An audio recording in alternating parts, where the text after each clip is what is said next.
പരമാവധി ജയിക്കുകയാണെങ്കിൽ പേരമ്പൂരിൽ വിജയ് മാത്രം ജയിക്കും എന്ന് കരുതിയ ആളാണ് ഞാൻ. എസ് കെ അത് നമ്മുടെ കഴിവുകളാണ്. അല്ലെങ്കിൽ വിജയ് ഈ പറയുന്ന പോലെ ആൾക്കൂട്ടം മാത്രം വോട്ടാവില്ല എന്ന് ചിന്തിച്ച മനുഷ്യന്മാര്, ഈ പറയുന്ന രാഷ്ട്രീയ ബുദ്ധിജീവികൾ, സൈദ്ധാന്തികന്മാരൊക്കെ വിജയ് എഴുതി വെച്ച് ചുവരെഴുത്ത് വായിക്കാതെ പോയവരാണ്.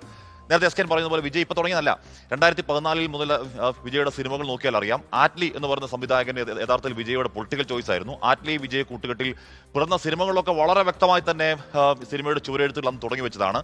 അന്ന് ആ സിനിമ കണ്ടു തുടങ്ങിയ കുട്ടികൾ ഇന്ന് കൃത്യമായി വിജയുടെ കൃത്യമായ ഷാർപ്പായ വോട്ട് ബാങ്കാണ്. എസ് കെ കൃത്യമായ വോട്ട് ബാങ്കാണ്. ആ വോട്ട് ബാങ്ക് വിജയ് സ്വീകരിച്ചു. ആ വോട്ട് ബാങ്കിൽ കൂടി വിജയ് തമിഴ്നാടിന്റെ അധികാരത്തിലേക്ക് വരുന്നുണ്ട്. മാത്രമല്ല S K C Joseph Vijay എന്ന് പറഞ്ഞു തുടങ്ങി എപ്പോഴാണ് വിജയ് അത് BJP ഒരു ഘട്ടത്തിൽ ഉയർത്തുന്നു. ഇത് വിജയ് അല്ല, ഇത് ജോസഫ് വിജയ് ആണെന്ന് ഉയർത്തുന്നു. അതിനുശേഷം ജോസഫ് വിജയ് എന്ന വാക്ക് വിട്ടിട്ടില്ല. അത് കൃത്യമായ പൊളിറ്റിക്കൽ സ്റ്റേറ്റ്മെന്റ് ആണ്. അതടക്കമുള്ള പൊളിറ്റിക്കൽ സ്റ്റേറ്റ്മെന്റുകൾ ഈ കാലങ്ങൾ അത്രയും കൃത്യമായ ഗൃഹപാഠം പോലെ വിജയ് മുന്നോട്ടേ കൊണ്ടുവന്നു.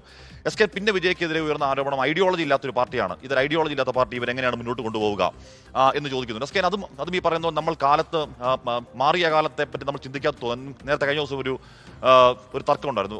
പൊളിറ്റിക്കൽ വോട്ടും അപ്പൊളിറ്റിക്കൽ വോട്ടും അങ്ങനെയില്ല. എല്ലാ വോട്ടും പൊളിറ്റിക്കലാണെന്ന് ഞാൻ പറയാനുള്ള കാരണം കാലം മാറുമ്പോൾ ഐഡിയോളജി, പ്രത്യയശാസ്ത്രം എന്ന വാക്കിനും കാലാനുസൃത മാറ്റം ഉണ്ടാകും. അല്ലെന്നുണ്ടെങ്കിൽ അത് ഈ പറഞ്ഞ കാലഹരണപ്പെട്ടു പോകുന്ന സാഹചര്യം ഉണ്ടാകും.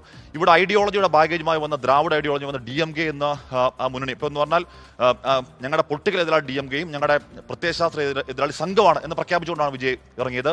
അവരോട് നേർക്കുനേർ പോരാട്ടമായിരുന്നു വിജയ്. ഏത് DMK?